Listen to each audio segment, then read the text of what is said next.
Welcome back to the HuntBetter Podcast. Today we're hanging out with, I think, one of the best woodsmen alive today, the great Johnny Stewart. Johnny is one of my favorite hunters because of a few things, really. His work ethic, how he thinks, how he gathers information, how he processes that information, and then how he capitalizes on opportunities that are in front of him. Whether it's business or whether it's hunting whitetails, Johnny is a great example of just getting after it, of working hard and having this mindset of always be learning. His ability to decipher sign is another thing worth noticing in this podcast today. He'll notice things that most guys don't really pick up on, but he doesn't just notice that stuff. He actually uses it to lessen that gap between him and a mature whitetail. It's really an incredible thing to just sit back and listen to him talk about his process. And I'm excited that we get to do that together today. So thanks again for being here. Let's go ahead and jump into the podcast. Hey, thanks for being here, dude. I'm so excited about this. I don't know if you can tell. No, I appreciate it. I mean, to be with all the other guys you had on, it really makes me feel good. That makes me feel like, hey, I'm a part of, some great hunters, so. Yeah, for sure, man. I'm not the only one that would agree with that.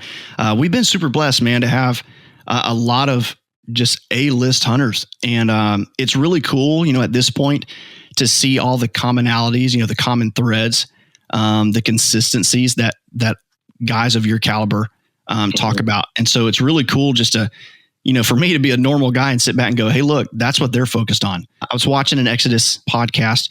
You're sitting down and you and Chad are talking about there is no black and white when it comes to hunting. Like there's no do it this way in this situation, do it this way or that way.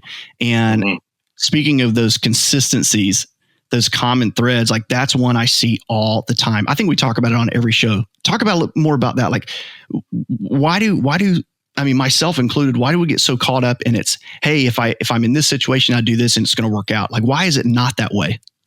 I think because I think life is not that way. I don't believe there's anything like, I think about it as I get older. Like if you want to get in shape, if you want to lose weight, there's no, like what you thought there was a pill. You just take this, you just do this, or is it just one routine for everybody? Everybody will lose weight. It's like, nothing's like that because everything is different. Every situation you hunt is different. There's not one answer for that. I think it takes a lot of hard work to figure out each situation, but apply different, things you've done in different areas, different places you hunt to see how it works in a new area. I think it's just it's so situational. There's so each area that you hunt, it has similarities, but it's so different to where there's not one, there's so many variables. There's not just one right way to do it. And I have a hard time answering sometimes questions, and people have scenarios in their head and they will ask it. But I would be thinking of a different scenario that I have, and I might give an answer that's not exactly going to fit the mold, So I think it's just such a wide range of habitat and different, just age structure, deer, everything out there, like I said, with life too. I don't believe, but I think you got to have a good work ethic and work at whatever you want. You want to be successful deer hunter, you're going to work at it. You want to be successful in business. You want to be successful in, your fitness goals. It's going to work, and you're going to fail a lot, but at some point, if you just keep grinding away, you're going to get there, because there's no right, this workout program that might not work for you. It might work for Joe. It might, so I just think that's just so many variables in different situations that you're going to be finding yourself in when hunting, Yeah. And too, even the personal differences, I've been thinking more about this because I hear it every week. It's like being pounded in my head, Mm-hmm. and I love it. But I've started thinking too about the personal differences. You could have people out there that, don't know how to, simple stuff, don't know how to walk quietly through the woods. And so what you would tell them to do that you might do, like they don't even have that basic concept down, Yeah. And so there's just so many experience-based factors too, I think. Yeah, I think when, I've done a few here this spring, we've done a few seminars, hunting camps, and I try to make it easy. Like there's so many situations that I've been in, and I've been talking lately about just find a buck's safe area. I think when you're young and got all this knowledge, and then the older you get, you kind of like, even in my business, like we talked, I have an excavation business.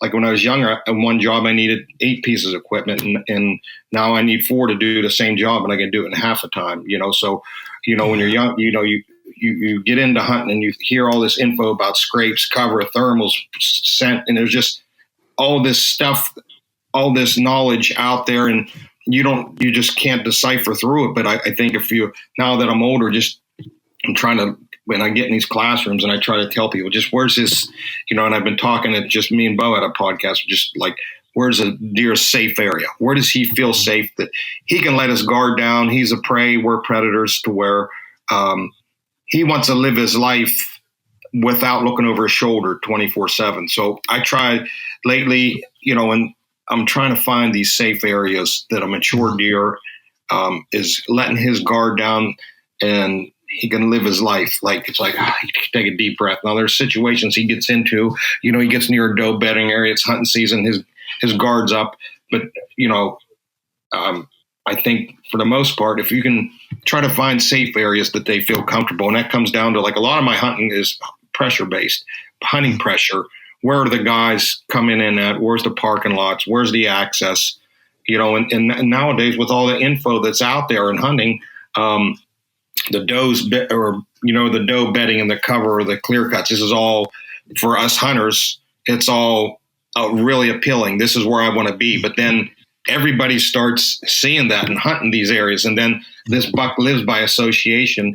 And every time he goes to that ideal situation where it's food cover, does are all living there, he's like, whoa, I'm starting to smell humans. There's humans in here. So he's not going into that till maybe with the wind, he gives a lot more in his favor when he goes into an area. But I think there are areas when you get into these bigger mountainous areas or vast pieces of land, or even if you get into more like farm country and this and that, I talk about seams, this place maybe where 2 properties meet, like, or like there's a road here and access in from here. I feel like it's kind of like this, are spots where these bucks kind of live in a seam and navigate through. And these are also like a safe area, that this is safe. They never see anyone here. You know what I mean? I can go on. And it's like, when you see a buck along the road, you see him, you can go over there. There's no sign there. How many times we see a buck, you go look over there. Why is he here? It comes down to, it's a safe area. He don't see people. He might not want to leave sign there. He's going to leave sign at night where the does and this and that are. But anyways, like you said, Mike, it's a wormhole, and I just can diarrhea them out and just go left, right. I'll just go bebop down the hollow here. Dude, that's what I've told several guests. This is a safe place. we can go down those holes here. Another thing that I've heard you talk about before that I'd love to talk about is the fact that you get to know an area so well. I think you said something along the lines, I'm paraphrasing, like you should learn an area so well, you should be able to leave your map at home and really understand it. Go ahead. And I still do that now. I was spring turkey hunting up north, and I hunted for about 2 hours. Then I had to start getting into the deer woods, and the leaves weren't on yet. They weren't green. So I wanted to get out and do some deer scouting. And there was an area that I didn't really know well. Like, I closed my eyes and I visualized my whole hunting area, maybe a square mile. And I know a buck was coming up out of this hollow using the thermals. And I couldn't get in there to hunt them because I was coming in from the top. So I went in there now. It's the time to scout and find where they're hanging out. But it was up along this hollow. It was just an area that I felt like there was a missing piece of the puzzle that I haven't been in a few years, or I didn't know it well enough. So yeah, I just went in, and with Spartan Forge, I just dropped pins for rubs, scrapes, trails, and then when you get, next year, if he's doing the same thing, I can say, oh, I need to get that, or, little benches where beds are, and then maybe I'll come in from the bottom, but I'll know the area better. Cause it's always changing. The deer that live in your hunting area, they're always jockeying for position. Deer are dying. Pressure's here, mastitis here. Everything is changing and moving from year to year, like throughout the summer. I think that's when they start to jockey for position. Deer's older, and maybe this one's dropping off the radar because he's old, and so this one moves to this area and stuff like that. But yeah, and that's the problem I have now. I've been stuck in a few states, and I'm not getting to these other states because I know the area. Then it changes, it tweaks a little bit, whether it's mast or hunting pressure. And you got to know that. And like I talk about, hunting pressure is the unknown variable. You know, how bad is it? Or is it bad? Is it there?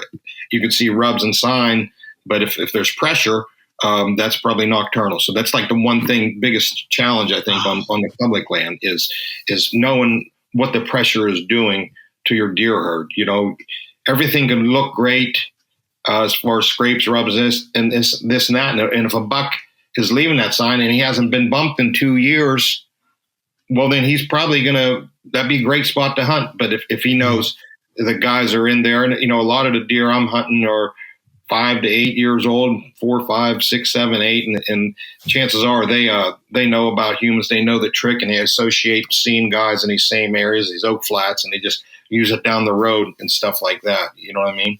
But yeah, I try to know it intimately, and then even the animal, if you're hunting, picking one animal, which I like to do, but lately I've been hunting a lot more rugged area, with a lot of vast land with like really equal amounts of mast or low deer densities to where there's no concentrations of anything, like food cover and this and that. And it's sometimes hard to hunt one animal in these situations because they got to travel a lot to whether, you know, low deer densities, find does, or food browse might be everywhere and stuff like that. But I think I'm more fascinated with knowing more and more about these animals and fine tuning it. I think when I was younger, now that I'm 44, like when I was younger, I was, you know, I go through phases. Like when I was 14, 15, I just wanted to kill a deer. And then I got into killing a lot of does because I love killing, then killing bucks, and then killing mature bucks. And, you know, I feel like I got to keep, once I reach my goal, I got to, I've killed mature deer. And I ask myself, what do I like? I just like learning. I mean, just studying the animal and fine tuning. And sometimes it's not so much even hunting, or not so. It's always hunting, but not so much killing, harvesting. I don't care. And I went through phases in my life where, like I said, I was a killer. And then, you know, in my 40s, early 40s, it's like I'll go hunting every day and learn and scout. And sometimes it's like, man, I don't care if I kill because it's my brain that needs the exercise, needs to keep learning. To grow in life, you got to keep, when you get older, you got to keep learning. You can't, your brain's a muscle, just like anything else. You got to keep working. I got to keep your muscles, everything. You got to work it out and work your brain. And I think what we talked about, my excavation business, I've done it for so many years to where the learning curve's gone, you know, and it's kind of, this, you know, when I get to a new job, it's the same thing, you know, just a different place, but it's the same routine. And when I get into deer woods and everything's changing, and each spring I go out there, or in the fall, there's different deer. And I've watched myself on videos, like going through the woods. I'm looking like, it's like this, like, there are so many clues. I'm like, man, look at, like, I look at myself. I was like, my eyes don't stop moving. I'm looking, and like my gears are turning. My brain's trying to pick up every little sign that I could see, you know, and put, like, I always use the analogy. It's like a prosecution lawyer, you know, and he's trying to convict someone of murder, and he goes out to get all these clues. And I've watched, like you watch Dateline, how many hours, and they've read, you know, went through the trash, they turned over every leaf possible, and they knew as much as they can about the case. It's not like, yeah, Joe did it. We know he did it. You know, but that ain't enough in court. Like you're going to go into court and say he did. And what's your case? You don't have a case. You need to know all this stuff to prove that Joe did it. Like my hunt is like that. You know, I want to know everything when I go into that courtroom, which is my hunt, and I want it to have all this evidence. You know, all this knowledge and know.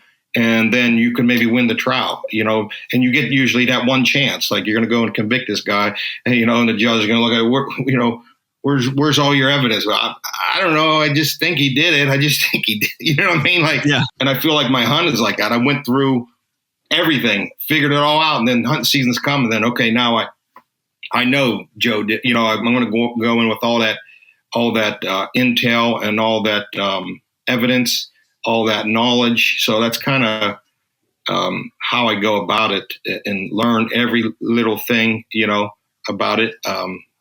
But yeah, it's the learning curve that I really enjoy about it, Mike. You know? Yeah, man. And I love to hear that. And again, that goes back to that part of that consistency that you hear these high level killers talking about is you're still learning. You know, it's cool to kind of contrast it with your excavation. But I mean, you have you've been doing it for 10 years. You're successful with it. When it comes to killing deer, you're successful with killing mature bucks, the hardest ones to run down, but there's still a learning curve when it comes to the deer. I just think that's incredible, man. And I think even like we talked about Nathan and been doing a long time, and I could tell he's humble when he feels like when I talk to him or we taught a class, and I could tell he's, you know, I think he knows a ton and I learned from him, but he still was like, we're in the same group where it's like, we don't know shit. You know, I mean, and then the more you learn, the more you don't know, because you're into so many different situations and seen so many, you know, different things happen, you know. But and I also used analogies like a toolbox. You know, when you start out hunting, you just got a crescent wrench, a couple wrenches, and you got a little toolbox like this. And then you keep working on equipment, you get more, you know, and then before you know it, you got I say like you have a utility truck full of tools and a crane, and like you can do any job. You know, you got you got a million tools to do when you get on a job. Oh, I can fix that. Oh yeah, that's no problem. But you know, when you got your crescent wrench and your little bag of tools, it's like, I can't fix much, you know, but so you just keep adding a tool to the toolbox, you know, and then you just got to sift through like, okay, I'm working on this. Let me see. Okay, I need this wrench, you know, or I need this, whatever, you know, to get your job done, you know. Different tools for different jobs, I guess. You know? Yeah, I mean, it's back to that situational thing you're talking about. I like how you said it's kind of a life application. It's cool to think about that too, because a lot of things that, you know, thinking back to what you said, I mean, you know, you've talked about, I don't want to just sit and hope. You know, I've heard Andy talk about that. I've heard other people talk about that I really respect. You're not sitting and hoping. You're sitting to kill that night. You're expecting to kill. Yeah. And I just, all these things are just kind of life principles, like go in hard, go in knowing what you're doing, and always be learning. Hey guys, wanted to take a quick break and invite you to join the community over at HuntBetter. If you've ever wanted to learn from some of the best hunters in the country, but you're tired of searching for content all the time, head over to huntbetter.us and find all of our expert content in one place. We have original series like Breaking Down the Hunt, Master the Map, and hours of additional content and interviews. So be sure to check out huntbetter.us, check out our memberships, use code podcast30, all caps, and start learning from the best. Hope to see you there. Let's get back to the show. Andy says, do you find yourself setting up on the freshest sign typically, or is a funnel or terrain feature just off of the sign? Fresh sign is always the best. But it's depending on if you think it's does laying a sign down, or if it's like fresh bucks, like you get in near the rut, fresh scrapes, fresh deer shit, you know, maybe there's even times where I've seen some fresh beds in an area close to the rut with, fresh buck beds where I would definitely get in there. He's there maybe because of the does or if the does feeding there. But fresh sign is usually a go-to. I mean, as far as being just off of it, I think it's situational again, but if it's fresh buck sign, you know, get in there and get on it. So. Yeah, we got another follow-up here. It's kind of in the same line, so I'll ask this too. Clayton says, for you, what is something that just screams to you, hey, stop pushing further, drop kit and hunt this spot? Buck sign, fresh buck sign, maybe after a rain or something. If I'm hunting a rugged piece of mountain, if maybe fresh rubs, definitely. I mean, it's this is really like a simple answer, but fresh shit, fresh beds, get in and get on it. That's probably, especially maybe after a rain or something, like in October, the leaves start falling, and I really gauge how much, maybe a scrape, how much of the leaves are still in a scrape, or you can still see his track and stuff like that. But in being mobile, I think, just that fresh buck sign that you can find near some cover, maybe, but that's about it. I mean, so. Yeah, I love how simple it is because, rubs they went out, they came in style like in the late 90s, early, it was all about rubs and rub lines and all that stuff. And I think then it maybe kind of died out. Scrapes have always been, you got diehard scrape hunters and then people who think, maybe that deer don't even touch them. But then all of a sudden the bedding craze came out. And it came out right alongside the public land craze, and it's funny to think, like I grew up hunting public land. And then when the public land craze started hitting, I was like, where are all these people coming from? Everybody's out here and a lot of them don't know what they're doing. You see them fumbling around and they're like, crossing over property lines and stuff like that. And so it's been cool to watch people get into that and experience that side. But I think it goes back to kind of what you said, is that everybody can get so focused on, especially on the bedding thing, that they're missing all of this other, like what you said, it's really simple sign. I'm included in this too, but like simple things like rubs, like and maybe it's just me, but I don't hear rubs talked about as much as I think they should be talked about. I mean, I think it was Greg Miller in one of his books that says his favorite piece of sign is rubs because it literally shows you where that buck was at a point in time. Yeah. And I don't think what are some things you think that guys are just overlooking because they're so obsessed with finding a bed, that they're missing everything else?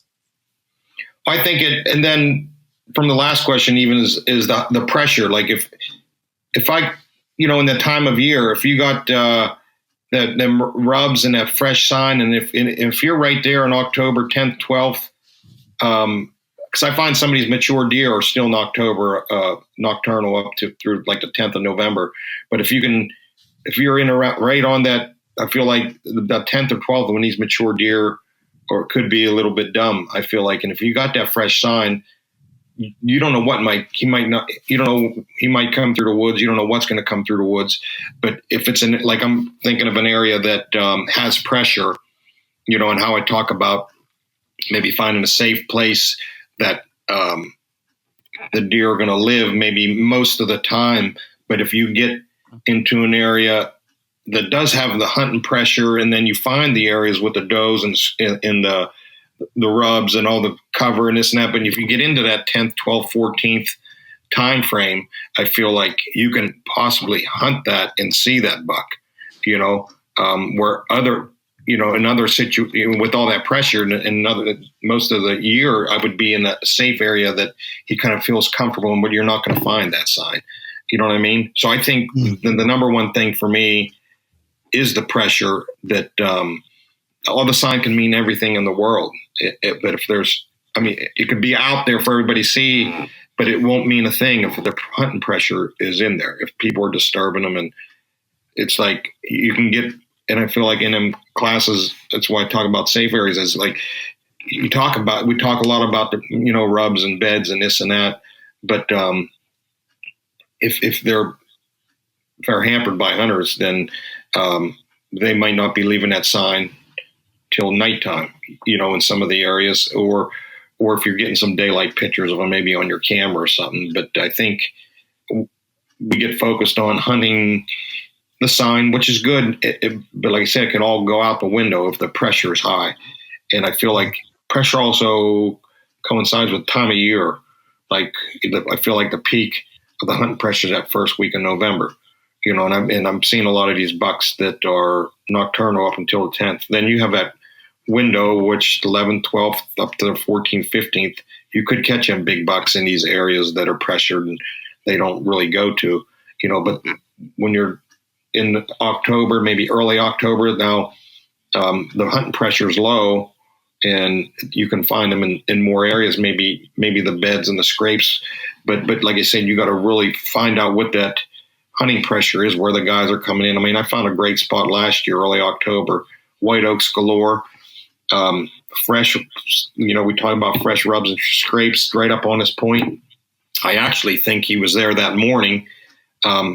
I found a shed, went up in a little creek bottom 100 yards from the road, and I went up the point, fresh rubs, fresh scrapes. But I feel like he was living there end of September. No one bothered him. And then the hunt season came on, and I parked there.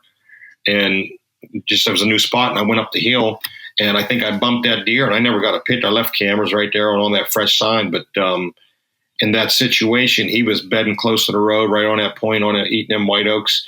Probably middle of September when they started dropping till when I got there, I think around the 1st of October. But I didn't know it was a new spot. I just wandered into it. And it's like right then the bell goes off. It's like ding.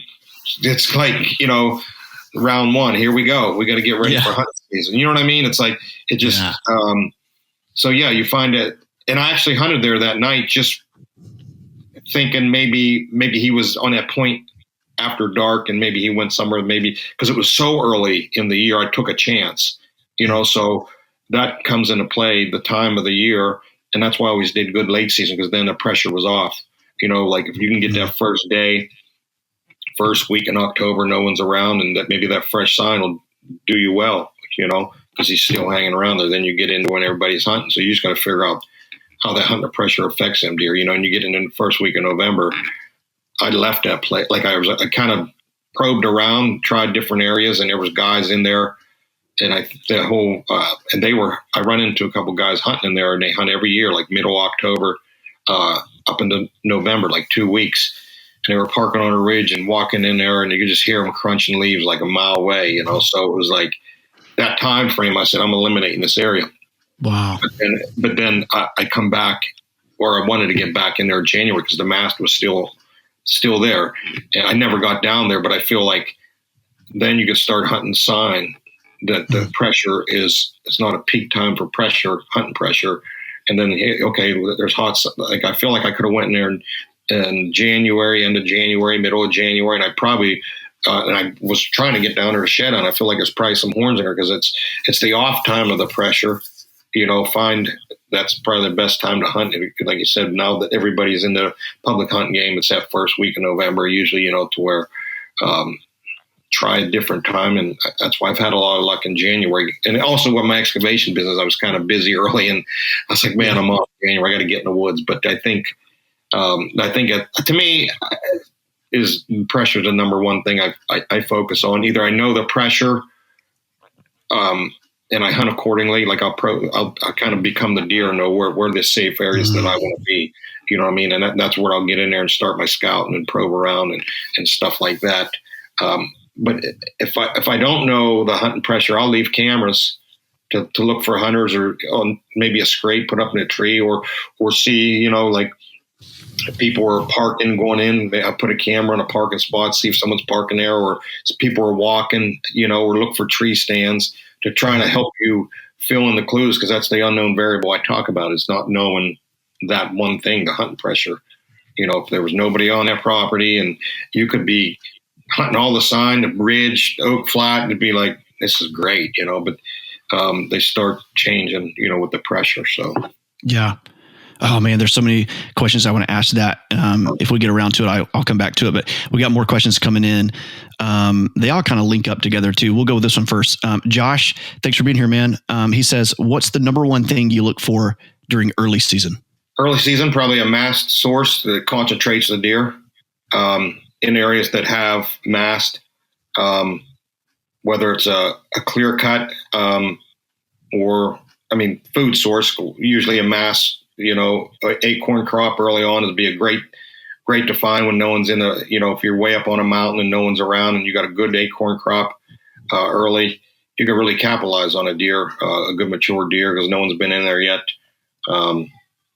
Or like a clear cut, any food source where the deer aren't bothered, you can still catch them on that gray light, or even, maybe a clear cut. I've seen them bed in a clear cut and get up moving around, but I think them cameras will help you in a situation like that to tell you, and that's when I check cameras at night. Because if I get to an area and I have cameras hung on maybe an oak flat and if I don't want to, a lot of my areas are hard to access, and getting in there, kind of ruin it, just to check a camera. A lot of times I'll check cameras in the middle of the night, and I feel like I don't hamper the deer. And you can get, especially if you go to a different state and you go and you have maybe 3-4 days to hunt, I want to grab those cameras at night, and maybe it is an oak flat or a bench or whatever it may be. Man, there's a lot of daylight activity in here, and then I can kind of start putting pieces of puzzles together and get in there and hunt that deer, or if it's like a clear cut early season, like in some of these mountain areas, there's cuts. But I think food's the main thing. If you can find where they're concentrating on that food, chances are they could be close by, but I think your cameras will let you know that. The sign might be there, but you don't know if it's nocturnal or daylight. So a big thing I do is go in at night and check those cameras and get a game plan for, how to attack them. So. Yeah, I love how I think the word is aggressive, but it's also like you're not sitting around going, I'll check them in a few days. Like you want to know right now, I'm going in the middle of the night to check it because that's when I can get in best undetected.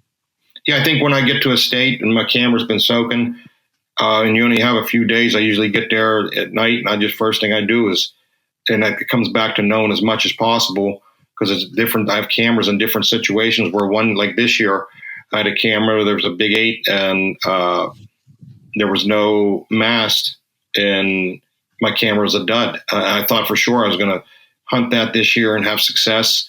And that's why I ended up going to that other place I talked about and probing this new area. And I found that shed and up on that point, found some oaks. But yeah, it was just like 5 cameras out of the 7 were duds. And it was like, oh man, I thought this was because it was good last year, but everything changes year to year. And so I get there and they were all duds. And it's like, I got to start over. These spots totally suck. I mean, they don't totally suck, but I want to get a little bit of meat on a bone. I want something left on a bone that I could eat. You know what I mean? I need something and you need to get the odds in your favor to some degree when you're hunting these mountain deer. It's like when you get enough in your, get it swaying in your favor, then okay, let's go in. And if you got them areas like, and it might come down to you going to a completely different area like I did. I pulled 5 cameras at dark, different. I was out till 11, 12 o'clock and I said, these spots suck. And I just, next day, daylight, I started hiking and finding new areas and dropping cameras. But and you got to have a bunch of different spots because it could be like my situation. Yeah, I know a lot and I've hunted in there, but it's a new year and, mast was off and whatever it may be. And it's just sucks this year, totally blows. So I just got out and the next day got up and I started hiking and then, that's how it is, but that's what you got to do, to have some success. You got to have the odds stacked in your favor to some degree, have some chance of having it, not, and it goes back to that thing. I don't want to hope for anything. I don't want to hunt. I just can sit here. I could probably sit in a spot day after day and hope a deer comes through, but I don't like, I think it's going back to what using my brain is trying to figure them out is what I like to do. Not just, I'm sure I can get into a fun workplace like that and just hope a deer comes through, but I feel like it's like mindless. Like I can't do that. Like I need to, I want to feel like I created my success, not like first day of rifle. Like when I was a kid, my dad just put me by a tree and just sit there, and people that I talk about, hunting to, they're just like, you can't just sit out, like the non-hunters.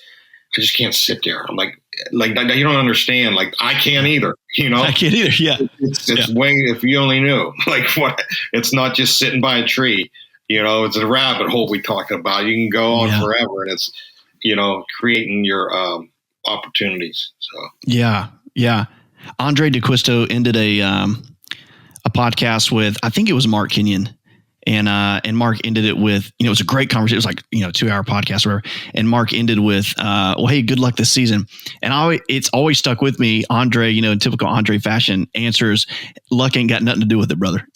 And like, that's always stuck with me because to me, that was an answer to a question. Luck ain't got nothing to do with it. Like he's not sitting around just waiting, crossing his fingers real tightly.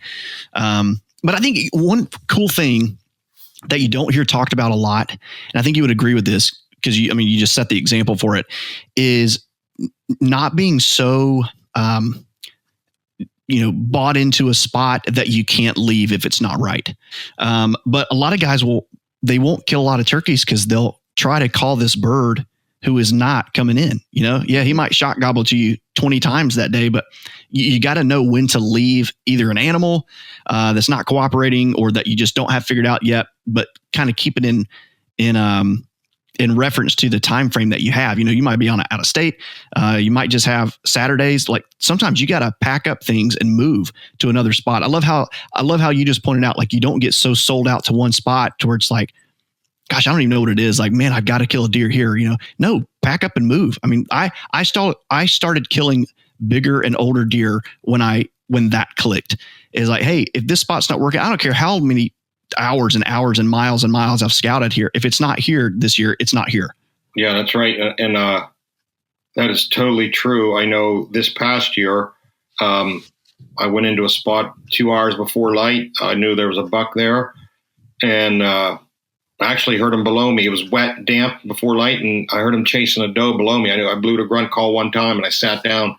Like an hour went by. I was there that early because I knew that's where he was, and I wanted to get in there. Yeah. Well, it was so damp out. I knew he heard that grunt, and he come up the hill, and he ended up standing 30 yards from me, and I didn't know it. I stood up, and just to stretch my legs, before light, I stood up and I just moved, and my just my hood made a noise on a tree, like the slightest noise. He snorted. He was so pissed. Like I ruined the hunt. Like, and he run down the mountain so pissed off. And I know, like he was focused on that grunt. He knew where they pinpoint them sounds, and it was like, yeah, man, my hunt was over before it started. And I said, it's not even daylight. I end up moving out on a point and hunting, but I'm like, no, like I had to. And it was private down below me. I accessed it. So I hiked. It was a good hour hike in, but I was done for. But people will just sit there and wait it out. Like maybe he'll come back. No, he's gone. You know what I mean? Like they know maybe he don't take chances with his life. He knows what that was in a tree. There's a human here trying to kill him. No, there's and I end up hunting maybe a week later, further down the hill. I did see him. But it kind of just, like you said, it's like it was. You got to know when like it was up. The gig was up, and I didn't even get to hunt, and it was done. But I knew that it's done. I got to go. Not saying I can't come back and probe around and find another spot. I got to get out of here because I just ruined this spot. But I think there's a lot of guys I talked to. I don't want to say lazy. It's just like hunting's different for them to where they just want to get out and hunt, and if they don't kill, they want to be successful, but they don't have it in them to work hard for it. But then again, some people, it's all in what you're hunting for. If you work hard in your job and you just want to relax and sit in a tree, well, then that's cool. It's whatever you want to do out there, but if you want to really be successful and you want it, get down and I always talk about, a lot of times I'll get in a tree and I'll do my scouting. I'll hunt maybe for a few hours. I'll get down and walk 100 yards in each direction where I know I'm pretty much I'm already set up and just probe around, check, then maybe get in the same tree or move 100 yards, but that comes back to knowing, and there's always stuff going on out there. It changes every year, but yeah, I think, if you want it bad enough, and I talk about other times where don't be afraid to bump a deer once or twice. Now, like my situation being in a tree, like that was different. Like that was total, like I'm being hunted. Like, I feel like when you hike and scout and you make noise and you walk, okay, so you bump a buck, he can see you, he can smell you or hear you. There's a lot of his senses. You're giving him a lot that he's comfortable in seeing you, hearing you, or smelling you, or whatever it may be. And he'll maybe move off and then listen from a distance or smell from a distance. And once you move off, then he's going to come back to that spot, but it's way less, to him, it's not that scary. It's not like Right. when I talk about hunting is the worst thing you could do. Being still, hidden in a tree, and letting your scent drift out, or maybe you just movement, but him not knowing you're there, that really, and then he smell you, and he looks over there 100 yards. He's like, I don't see him. That really freaks him out, But a guy walking through the woods, or I used to take my dog hiking a lot, that doesn't bother him so much, because he could breathe a little easier, because he could smell, you could see, visible, audible, and he just goes off and lets you go by and comes back. And there's a lot of people, I don't know if are too proud or whatever, but I feel like the person that's out there doing the hunting, you're the one putting the pressure on deer, and you're like me or you're going to your good spot, you're leaving scent, you're letting your wind drift, you're touching the trees, and just be conscious of what you're doing to the deer yourself. Yeah. A lot of these places are hard to get to, and when, you're leaving scent, and we always talk about like giving him, like if he's coming like right at you, you want your wind, your wind kind of going just past him. It's like, and you really walk a tightrope when you're hunting these mature deer, because you got to give them a lot in their favor. Get the odds in your favor to a certain percentage to know that he's there and you got a good chance, but then give him what he wants, and then when you're out there doing that, there's a chance you could tip him off. If he just comes in over here and then he smells you, then that really kind of boogers up the situation, as opposed to just scouting and hiking through the woods, and letting them see or smell you. And I tell people that's the worst thing you could do, is hunt, sneak, hide like a predator. Yeah. That's what it is. He's prey, you're predator, you're acting like a predator, not when you're hiking, walking your dog through the woods. And that's really so how do you spook them? How do you tip them off? Is it you? And there's times when my wind would go down this way and I'm like, oh man, like it's not supposed to go that way. And you're like, I got to get out of here. Cause then either you get out and I got out when the wind changed, because I think he's down there. But if you sit there and the wind keeps blowing there, the next time you go to hunt, it's like, I might have screwed this up totally. You know what I mean? And then you're like, done. That spot's done. Like, you don't know that it's done, but how do I want to say it? I really tainted it. I really, I don't know anymore. That's the key. And I always talk about knowing. No, I don't know if I spooked them. So I'll give it time, or I'll come. So, but it is a tightrope when you're walking, when you're hunting these animals. But then if you have different areas, you can go different locations. But it's just a lot of good stuff, Mike, Yeah. And it's kind of like thinking about, somebody walking up in your yard. If you're in your house and you hear a voice outside, and you're like, man, that's pretty close. Is that in my front yard? You walk up to the window, you walk up to the door, you peek out, but you still have this kind of curiosity. You're not totally freaked out. You're checking things out. And if you don't hear anything, you don't see anything, it's like, oh, okay, maybe it was just somebody walking by. But if you're in your bedroom at night, when you're asleep and you hear a noise in the house, wherever it is, you sit up and you listen, and you listen, and you listen. You don't just pack up everything and move. You sit there and listen. And when everything chills out after a few minutes, you kind of lay back down, and then you kind of go back to sleep. And I've heard you talk about this too, and maybe we'll come back to it in a second, but just not being scared to make a mistake. I mean, I think everything you just said there is that same idea of like, don't be afraid to get down and move. If you want it bad enough, it's an hour hike out, but you want to sit here and waste all day when you only have a Saturday. Man, there's so many things to talk about, but Nick, I promise you, I'm staring at your question so I don't forget it.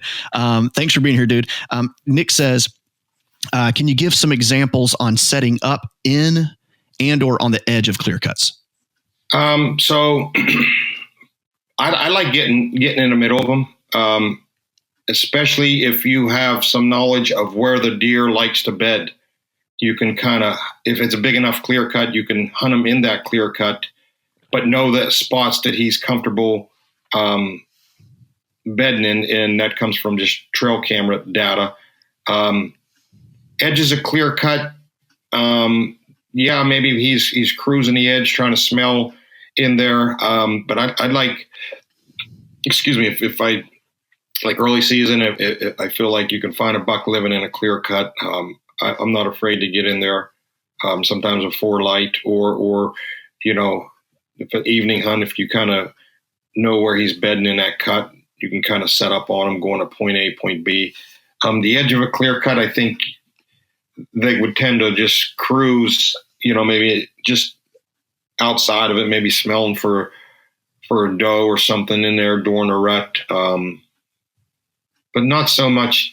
I don't think the edge is always, there are definitely creatures of the edge. It depends on what situation it is. I'm just thinking of situation in my head, but maybe if there's, it tends to be maybe open woods on the edge or something, where I feel like it might be just on the, they got to have some type of security cover when they are traveling in situations to where sometimes the edge is, if you're outside of it, you could be in some open country, but maybe just the inside edge as long as the wind's in your favor, but a lot of different set of situations there with cuts. But and if you got a good cut that nobody's fussing with, it can be good all year,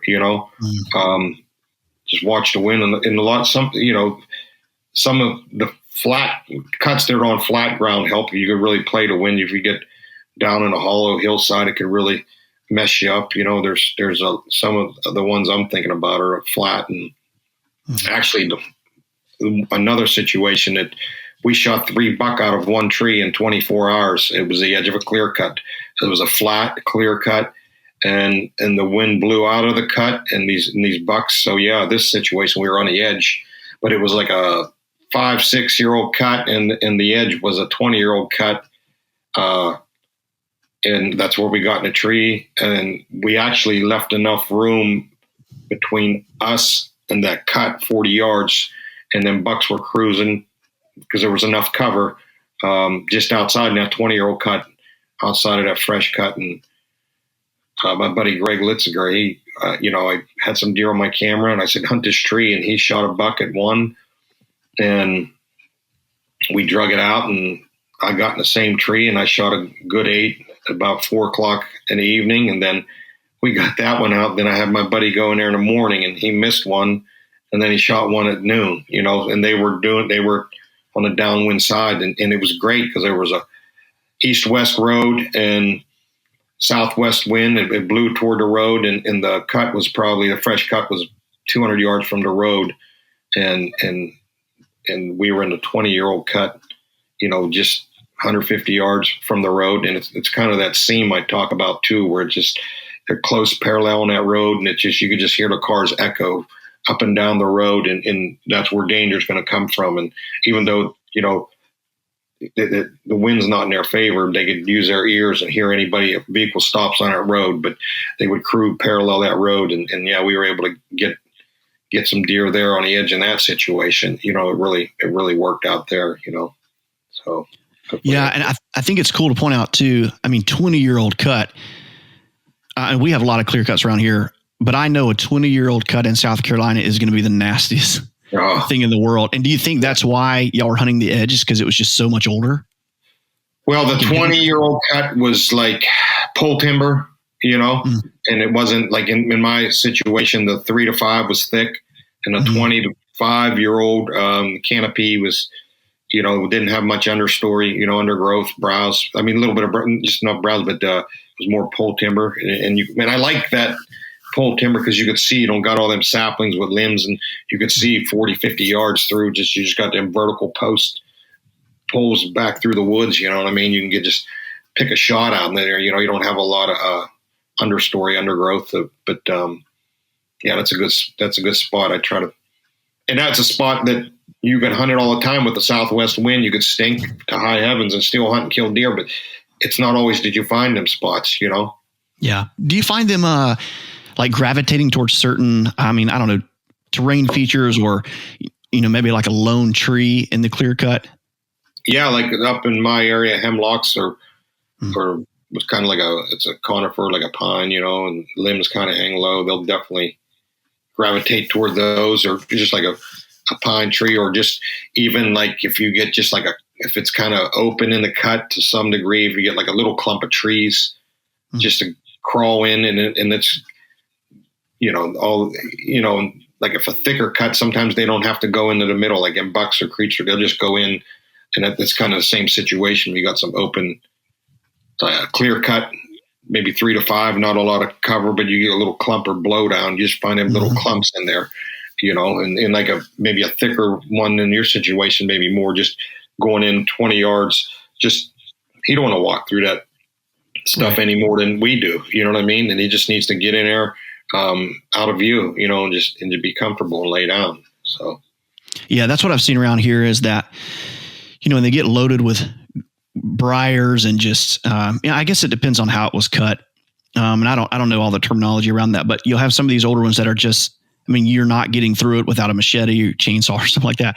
And it's so obvious to go, hey, a deer with horns is not going to walk through that to get and get caught up. But another thing I've seen them bed on the edge, or just inside the edge. They're still tucked in. That's probably a good way to say it. They're tucked in a little bit. They're not right on that edge. That could be 5 yards, it could be 10 yards. It just depends on the lay of the cut. But I've also seen where it looks too thick on the outside, but then I shot one time. He went through that. It was like he ran through a wall of stuff, and then all of a sudden there was a really well-worn trail. And it was all this green stuff. And so I don't know where it came in or where it came out. But he knew it was there. He was probably leading back to his bed, but cuts are just really interesting. Would you think it'd be kind of like a safe rule of thumb to the older it gets? I know it's probably going to come back to being situational, but I'm asking for myself at this point. The older it gets, the thicker it gets, the more they'll push towards the edge. I'd say so. Yeah. Just because it's hard to penetrate that. Yeah. And just maybe stay toward the edge, satellite, and just get in just a little piece, Or I find some of these areas that have a higher concentration in deer in general, you'll find the does and yearlings and the younger 2-year-old bucks kind of using it. And these bucks, these mature deer, 4 to 5 or whatever, they're just going to find they know the land well enough. They're going to hide from you in plain sight, like in areas that you're not going to look.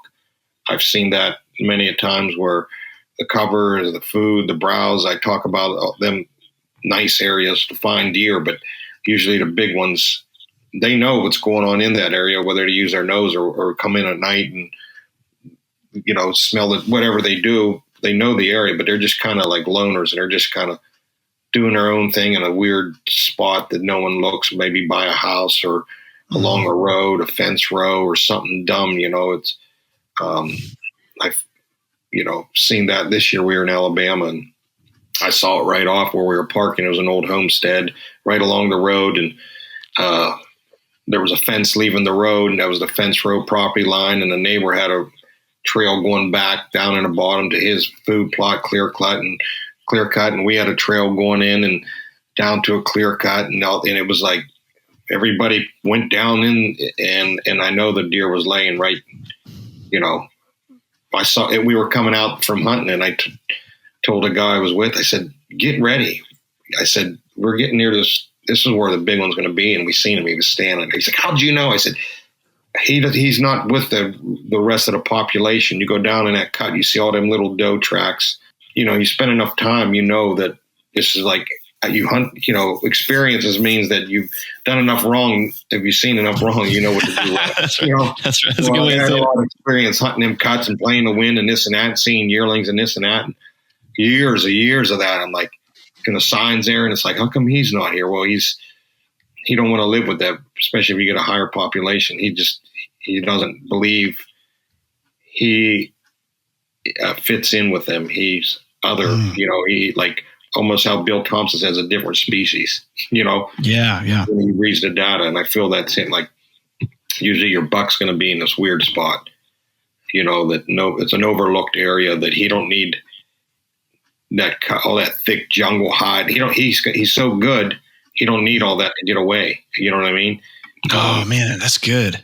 Yeah. He don't need, he could, Yeah, it's like spend so much time out there. I talk about them seams and where like two things come together, like two property lines, and he's going to sit on that fence row because this guy don't hunt over near his neighbor and this guy don't hunt here. We're parallel on the road.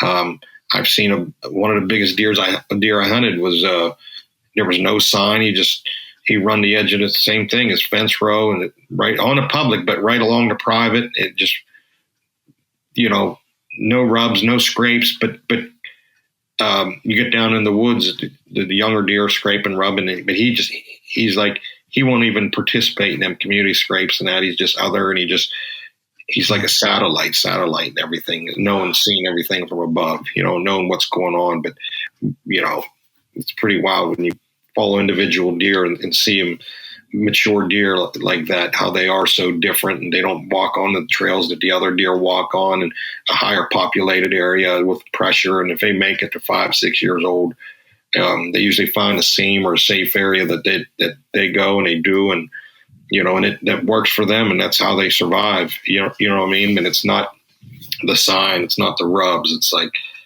it's just other. It's off stuff. So, but man, you get me excited, Johnny. Yeah, it took a while for me but then all the time I put in and all the hours I not wasted. It took me, like I learned from my errors, and then like I said, you see a deer along the road, there ain't much sign if you go in and look where he's standing, but there's a reason for him being there, and you start putting the pieces of the puzzle together.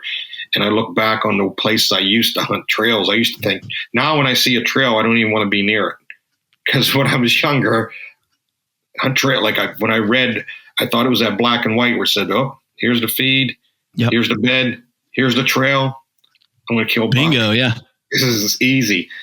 And I sat on that trail for days. I was like 14.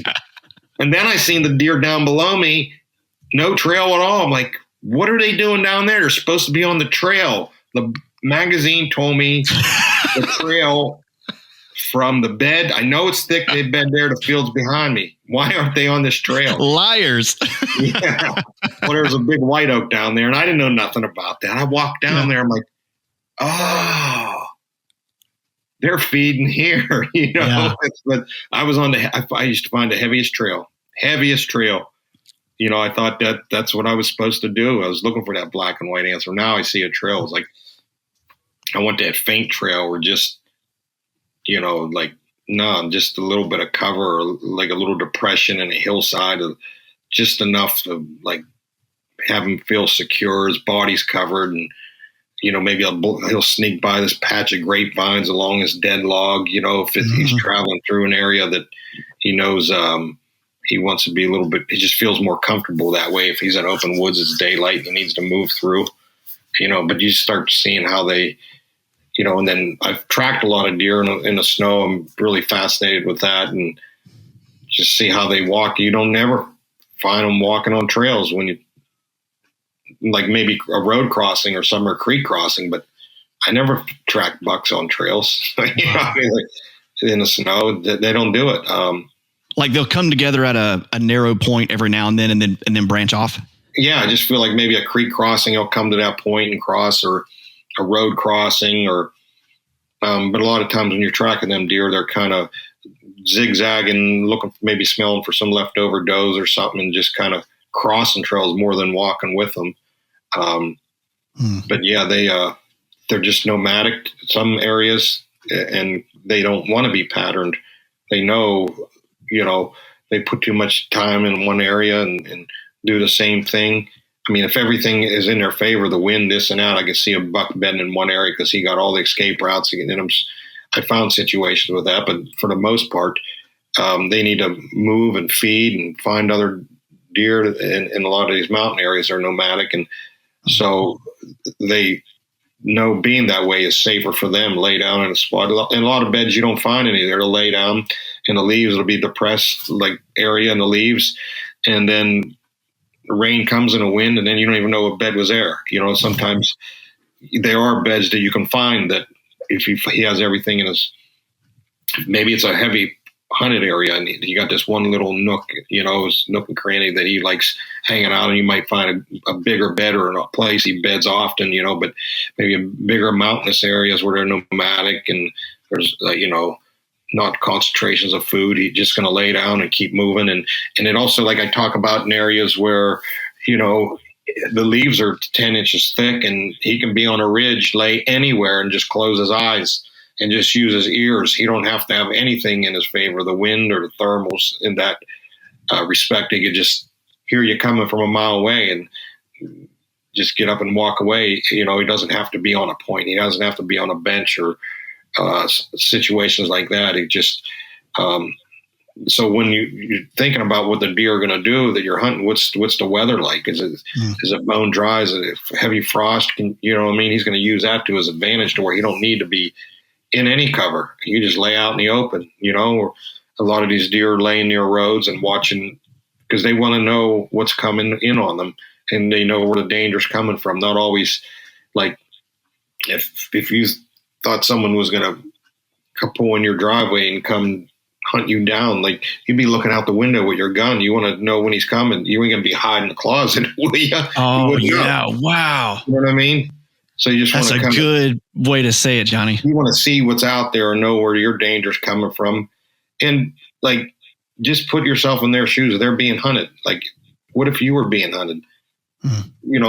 Yeah, and you have to live. You have to, like, you could go get in your car tomorrow and get killed in your car, but you still have to.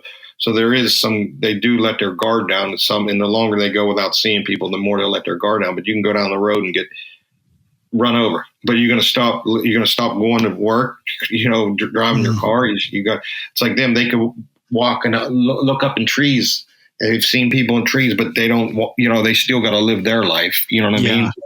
The one analogy we were talking earlier about that, I used to say that if I told you there was a serial killer in California, you're like, all right, but if I told you there was a serial killer in your town, getting your gun, you'd be watching, locking all your doors. And to me, it's like, I look at that, the analogy is that the way I see it is the buck, if you just hike through your woods and with your dog and you talk and you spook them, to me, that's like saying there's a serial killer in California. But when you get in a tree and you're camoed up and you're hidden and he gets just that lingering scent of a human and he looks over and he doesn't see anybody, that's like, he's like, that's like saying there's a serial killer in his town, in his, you know what I mean? And now he's like freaked out. It's here. It's real. It's right here. I got to deal with it. It's not, the next county over. This buck's like, hey, there's someone, he might have moved from that county because someone was hunting him. He's here. And nobody now, the serial killer's in my neighborhood. Now I got to, do something different, Yeah. But it really, and I think these bucks really are survivalists before they want to breed. That comes first. And that could really, I've seen some, like I said, a lot of mature deer in different areas in the country. They'd be nocturnal till the 10th of November. I've seen it. And then these deer that tend to be like that first week of November, I talk about that safe area that they live in. I think when they're laying in their bed and they're not worried about breeding 90 does, they want to breed 1 or 2 does and they want to recover from the winter. A lot of these deer I get pictures of in March, you don't see none of their ribs after 2 foot of snow, March, April. When them younger deer, you see all their ribs because she's like, man, I almost died 2 years ago when I was 2 years old. I'm not doing that again. He'll breed to 1 or 2 doe and he'll go back to recover. But I've seen these bucks lay in their safe area nocturnally. But when he's laying there, he knows where he's going to go to look for does to breed. It's right there, the November 7th, 8th, 6th. I've seen them get up and they know they're in their safe area and they're the first 100, 200 yards. That's where you need to catch them because it's still he's got his guard down because he feels like my first 100 yards of hiking, I'm heading this direction. And I've seen it a lot of times. It's just a beeline. You hear like, they get up and he's safe. He's been laying there maybe all day. And that first 200, you got to get in with that 100 to 200 yards, get close to him and catch him he still thinks he's in a safe area, right on the fringe of him getting out of his safe area. And usually when he gets out of a safe area, it's almost dark. So you got that gray light. And I've seen it where you can grunt at them and they ain't turned. It's like, this is where I'm going. This is where I'm going. You know, it's like they lay there all day and they're focused on it. I mean, these are situations some bucks I run into and I've learned, but, and it's not always that difficult. You can find them where, the deer's hasn't been bothered. He's out breeding does. It's all situational too, but a lot of these, we know a lot of these mature deer are surviving because of these things, how they live, the things they do to get older, but they do slip up and, your buck that you hunted this year might be gone next year. Someone might kill him. The 1.8 point I'm kind of hunting, he's been 150 inch for 4 years. He's been 150 inch or better, and I'm, in a bat, and it's a big, vast area. And, but I'm starting to narrow in. And we always talk about, Bo's dad talks about, I know, like he was hunting at one big deer. He knew, I know where he's not. And Eric comes knowing again, but know where you put all this time in and you start like a radius and you go like this, maybe you got one picture of him. And then that also, you know where he isn't. I spent all this time and that helps boil down to where he could be. You know what I mean? So that's a big thing, putting all your time and cameras in and finding out where he is and can help you. And that's kind of where I am hunting this deer. I didn't really even hunt him this year because I was still learning, knowing where he isn't. Now I'm compounding all these areas where he isn't and using the pressure the hunters put on him. And actually went in January and I tracked him. And I think he was with 2 bucks feeding and they broke up. And the 2, I know I seen when they were scratching in the snow, I could see their horns in the snow. Yeah. There was 3 bucks together feeding and the 2 went off the one way and I followed the bigger track, of course, and he went around the beaver pond and I had bumped him and he I usually give him about 20 minutes or so, let him forget about you. And then I got on him again and I caught him feeding again.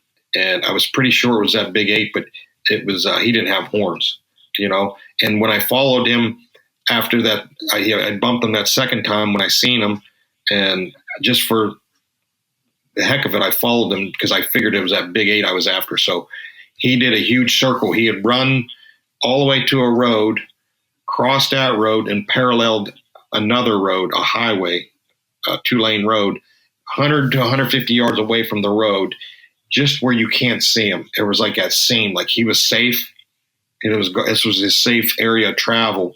And when he went, nobody really come in from that main road. I mean, there was another road, like logging roads that come in like this way, and the main road was here, and it just kind of made like that's. And the guys would come in and hunt. They wouldn't go all the way over to that main road. They'd stay in their clear cuts, and that it was that 100 or 200 yard range that nobody pissed with. And he run it 1 mile all along that road, but he was safe. That was a safe little seam he ran, and I caught a couple rubs, and then he ended up like going downwind of just how he maneuvered, man. Like it was, wow, where I know guys hunt, he wouldn't go there, and he was down, used the wind, and he was down this cliff on his hillside. Like this is a safe seam where he travels and nobody pisses with, like he's comfortable. Yeah. Anyways, it got dark. And then the next morning I got home the next morning, he ended up just doing a big circle, probably a little over 2 miles or so. And he went back to the same spot, but I'm kind of going to key in on that area. I think where I bumped him next year, maybe bow hunting, but it's pretty neat following those deer. And then one thing I learned when tracking deer, like in the snow, is if you bump one while he's feeding, usually you got a good chance because he's wanting to eat. You bump him and he'll run. You give him 20 minutes, chance or he's going to be feeding again. A lot of times, not all the time. Or if you bump a bedded deer, I bumped another big deer. It was bedded this year. And I knew it when he ran. It was a crunchy snow. I couldn't get close to him. I bumped him and I said, he's going to be laying down again. And I bumped him again, laying down. Wow. But when it's time to feed, when you're bumping them, they're going to slow down and start. And that's why I was able to get on that one without horns, because it was crunchy as hell, but he had to use digging ferns. He had his head down in the snow, and I snuck up on a 40 yards, but he didn't have the horns, but just following them deer is pretty in the snow and in a pressured area. If you get snow in your area, just get out and follow these animals. You're like, wow, okay, so this is how we survive, and this is where everybody hunts.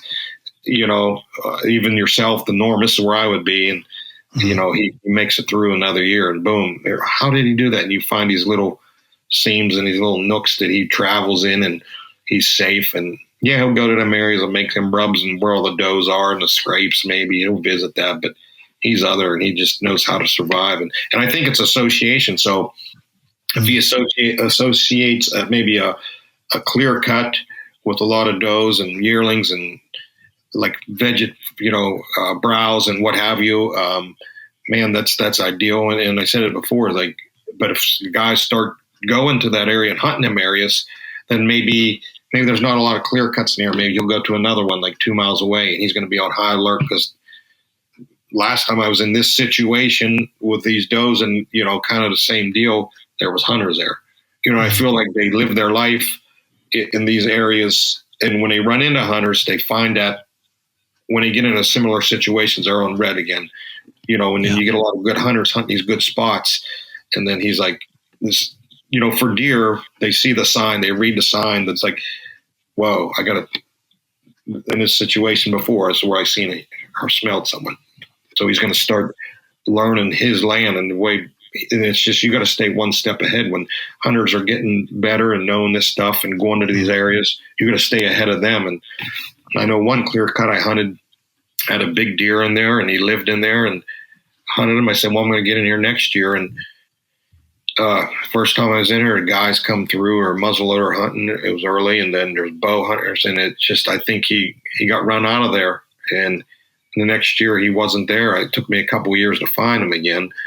But it changed to follow, and he just learned not to go in there because of that. And then I gave up on that spot. And then a couple of years went by. I sent a buddy of mine in there, and he shot a buck, and then the following year he seen a big buck. I said, you seeing any hunters in there? He said, nope. Well, I think like every few years, even not just the deer change, but the hunting pressure just cycles where guys will move in and hunt this area. Yeah, man. And then they'll be out. Then you got to see, then it's that variable about the pressure. How's it affecting these deer? If there's no one in there, then it's good. My buddy had luck in there, hit a big one, and his buddies, they were both hunting. I said, yeah, you guys hunt that. I give up on that spot. And they shot 140. And then I said, you're seeing bucks? Oh, yeah. I said, anybody hunting there? He's like, no.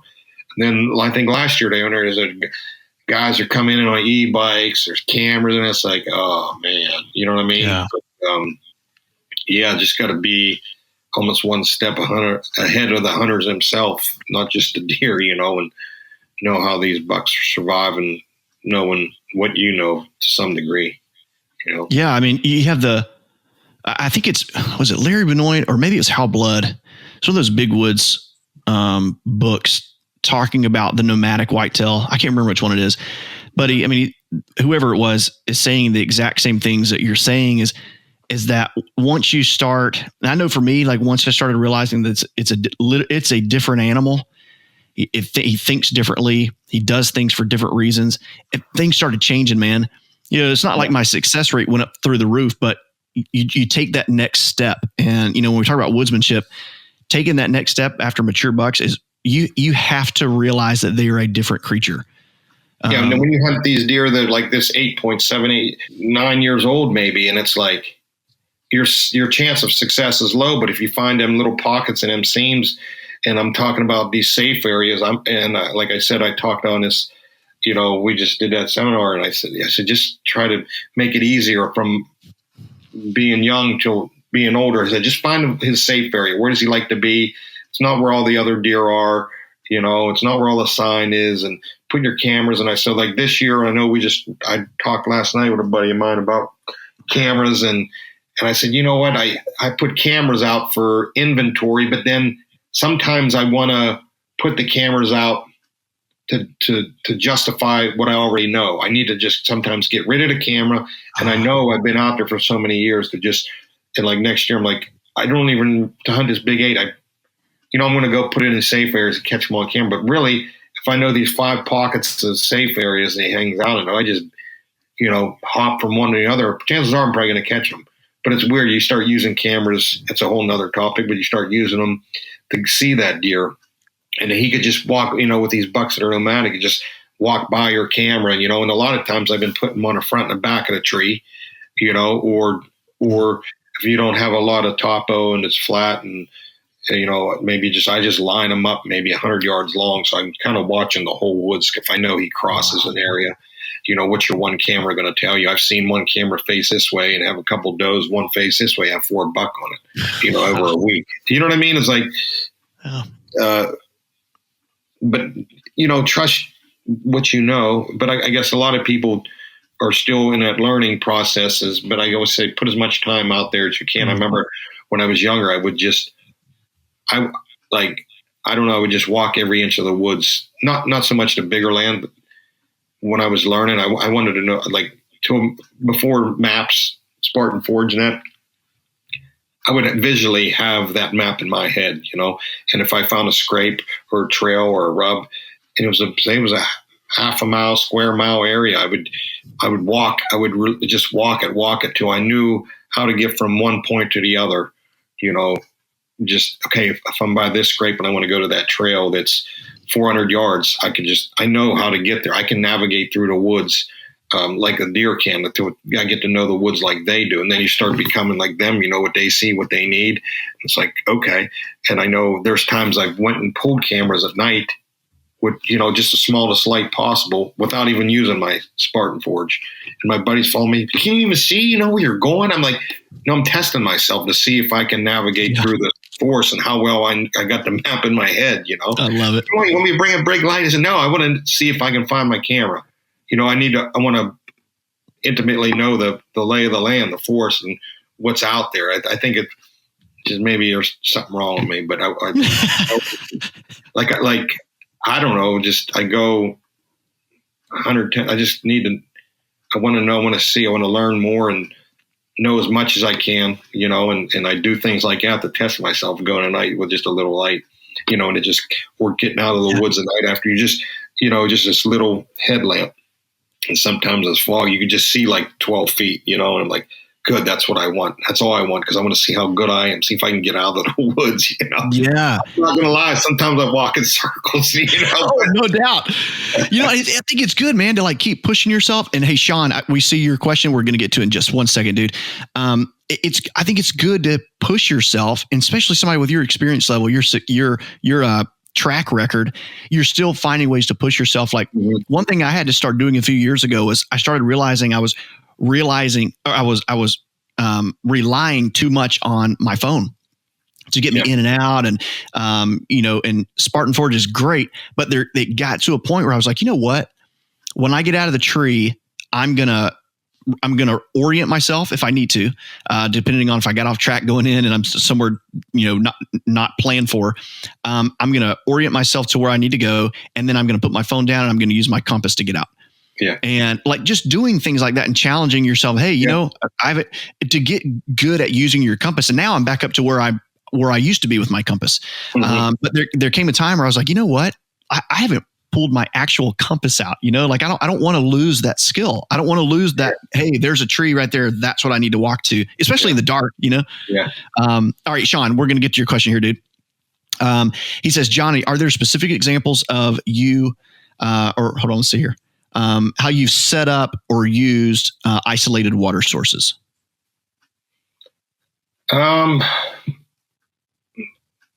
Usually, I'm usually not hunting by water sources so much. I think maybe more of a, way in and out of your hunting area, having a creek or something like that. I feel like as far as deer drinking the water, if it's what you're asking about, is I've seen them drink water off a leaf or a dead log. They know these spots. I don't think they really, in my experience, The dew in the morning, they get a lot of water from that. Is I don't know if it really focusing on water solely was something I ever did. I mean, as far as setting up on a deer, like a water source, not too familiar. I think that's what he's talking about, Mike, like just like a water source for like a hunting location. Yeah, I think so. Hey, Sean, if you're still here, ask a follow-up question. We'll try to get you a good answer.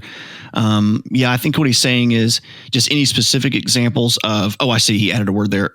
Specific examples of how you've used or set up over isolated water sources. I don't think it's too often. You just don't target it very much. Yeah, I think more food is, I've seen them, they know where the water is and, usually a creek, but or springs in a hillside, or like I said, just the dew, or I don't think it's something they need on a daily basis. Maybe at night they'll go hit a water source.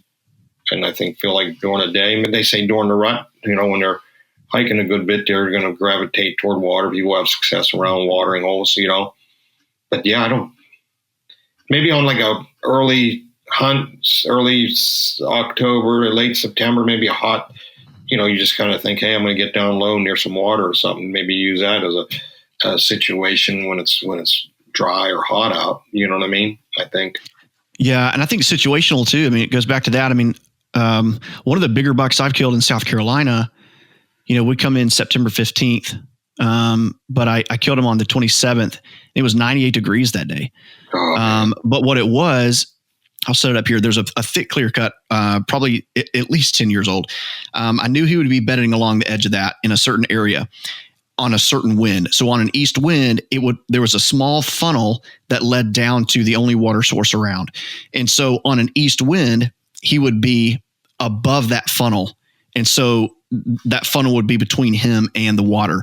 And I knew early season was really my only chance. And it was 98 degrees that day. I walked in, I set up on that funnel because I knew there's no pressure, especially early bow season here in South Carolina. There's not a lot of pressure. So it's a great time to strike. And so I was able to creep in. This funnel was maybe 15 yards wide, maybe not even that. And I caught him coming through right at last light. And what he was doing, he did exactly, my thermals were following what Johnny was talking about, just away. You had that just off wind, but these were like just off thermals. And I was actually hunting out of my lone wolf and had to lean over and I shot him through the shoulder blades. I mean, it was that close quarters, and that east wind put him on the other side of the Clearcut, on the other side of the funnel. And that's how I utilize around here. But I mean, you make a good point, Johnny, because other than it being really hot, I don't target water source much. But I think what you said too is it's coming back to thinking like, well, how is he going to utilize the water source? And it's going to be in daylight. If it's not going to be in daylight, it doesn't matter if he's using it. Yeah. Yeah. You rarely hear, anything about water, like hunting over it or using it. It's rare that, no one, I guess it's not that they're not that dependent on it, It's like we always scrapes bedding, this and that, So I don't think it's something that they need on a daily. I think I've heard that even before. It's not something they need to, like us, we need to drink a lot of water a day. I don't think they're geared that way. I'm sure someone would know better than me, but I think I've heard that. Yeah, that's interesting. I'm gonna look into it. But it's cool to think too that during the rut, when would we need water is when we're running like crazy. So if you got them in, that's a good example, because if it never gets 98 degrees during bow season wherever you hunt, maybe you don't need to target water. I was down South Carolina a few years ago, and I went beating through the woods trying to find a good spot. It was one of them 90-some degree days, And my buddy's like, "Yeah, we don't hunt that time of year." I said, "Yeah, but I want to come. I'm going to shoot a deer in velvet, And so I went down, and I remember he's like, "Snakes," and I'm like, "I'm not worried." I was bushwhacking. I was in the jungle. My shirt was like I would do back here, a new area. I wanted to find. It was green, like jungle, And then like the last day, I was there like 3 days, and I remember my buddy said, "Try this spot," and it was just like an open piece of oaks. And I walked back there, and there was this rattler all coiled up, And I was like, "Oh, shit." And it was like, hey, I was 100 yards from where I parked. It took me about an hour to get out because I'm looking I'm looking like, man, like my gears changed because the last 2 days I just didn't.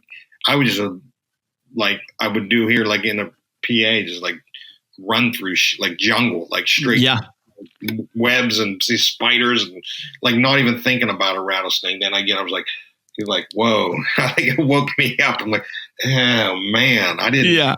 You know what I mean? I could barely get out of the woods, and it was open woods after that. I was like, had a stick. I was looking like everywhere. Yeah, man. Here on the coast, so I'm like middle of the state. On the coast, there's a lot of swamps and marshes, just like you would see up in, like Michigan and Wisconsin and stuff. And you can zoom in on Spartan Forge. You can see all the trails. And you're like, you can literally see they're going from this island to this island. They're probably bedding on that island. And you're like, get in the middle, but there are gators and there are snakes out there in early season. But I mean, can you think about capitalizing on those deer? But nobody's, I can tell you right now, I've lived on the coast. Nobody's hunting those animals, and so there just has to be, I just have to get over the fear of being eaten alive. And yeah, I mean, it's how bad do you want it, Mike? How bad do you want it? That's right.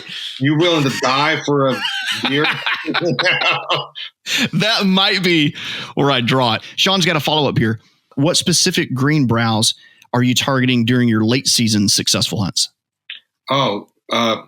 So some of these mountain areas, greenbrier, the deer are really onto that. In an area that I hunt in PA, they really like the ferns. They'll dig up and eat the roots of the ferns. Any buds from trees, especially if they can't get to the forest floor, maybe the snow's covering, or just briars, blackberry briars, just nipping on whatever green. I mean, if you can find any green in the winter, like I guess up my way, there's, not much green. The ferns are green in this area. But yeah, not much green, a lot more woody browse or leftover mast for food. But yeah, I've even seen them eat up my way moss off the bottom of the trees and that. Ferns digging up the roots and the bulbs of the ferns here in this area. But yeah, some briars, greenbrier. So yeah, whatever, green stems, shoots, trees, if there's something left over, but, just any, go through the woods and see fresh nipped off thing. That's a good, see, and variety, is definitely the key for a whitetail any time of the year. Just find the variety of browse, because they'll eat pretty much everything, and the more things that are out there for them to feed on in one area, there's a good chance you're going to find them there. You know what I mean? It's like I know in photography, if you take one picture of one subject, it's right there. It's like not appealing, but if you got like 3 or 4 things, it's like a pleasure to look at. Like, I don't know if that makes any sense, or there's more there to look at, it's kind of the same way. It's not just like one thing. They want a variety in their life, a lot going on. Like in that picture, I got a lot going on, not just, you know what I mean? Like, I feel like that's how they live their lives. And you see that they're not how they live their lives. That's how they see their area that they live in and feed. That's the variety, a lot happening. Or if you're looking at your Spartan Forge, people say, where do you start? I look where there's a lot happening. It's busy, a lot going on. Just like a good photograph. It's like there's a lot to see, not just the subject. You just get one, because they always talk how deer don't just like one, like there's people in the past who just clear cut hundreds of acres, and it's like, there's not many deer in there because you don't have a lot. They say every 7 years you should cut something, or, what I mean? So you got a lot of different range of the trees, like growth, succession or whatever, like different stages is what I'm saying, but just a lot happening, when you're looking at your Spartan Forge, even terrain, like I talk about, I'm looking for like a busy couple fingers, crow's feet, they call them, where they can kind of, use the terrain to see across to another finger, or drop off in this ditch and run around and stuff like that. But something's kind of busy. It's kind of more attractive, to deer in general, and then get in there and hike it and see what the pressure's like, drop your cameras and have about 100 of them places and 100 cameras, then you'll be all right. That's right. Awesome. Yeah, I think I've seen it too. Just any kind of, what's the word? Diversity. Any kind of diversity, whether it's terrain, whether it's, like around here we have rolling hills, but when I see those, if I'm moving in on a new spot and see all this diversity of terrain, it's just exciting. And I don't really know what it comes down to, man. It's really interesting when you start thinking about it. It's like, why do they like diverse? Like, do they know it's diverse? I feel like they probably do, that everything's kind of within, and we're like that too. I mean, hey, what all the essential things that I need in life, I'd like for them to be closer than further apart. Yeah. Everything accessible, I guess. Everything accessible. Yeah. More than everything's there. Everything, the diversity is there to, the plant life, the food, the water, the terrain that helps them survive. It's all these things they use to survive, and you got it all right there. It's a good starting point. And like I said, you might find these bucks, that might be the ideal situation, but if it's a pressured area, then you start going downwind and going to a safer area where these bucks, but start with that diverse area with a lot busy happening, with your boots on the ground, and then drop the camera. It might be an area that everybody else sees the same thing, and you might have to start shopping around, to see where the big boys actually. But he knows about them areas. It's in his radar for sure. Johnny, I'm feeling round 2 coming up pretty soon.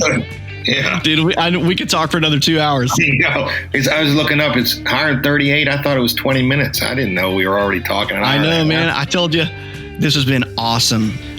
This is definitely one to go back and watch over and over and over again. I know I will. Johnny, dude, let's talk soon, man. This was so much fun. Oh, definitely, Micah. Thanks for having me. And thank you guys for listening. Remember, hunt harder, hunt smarter. We'll see you.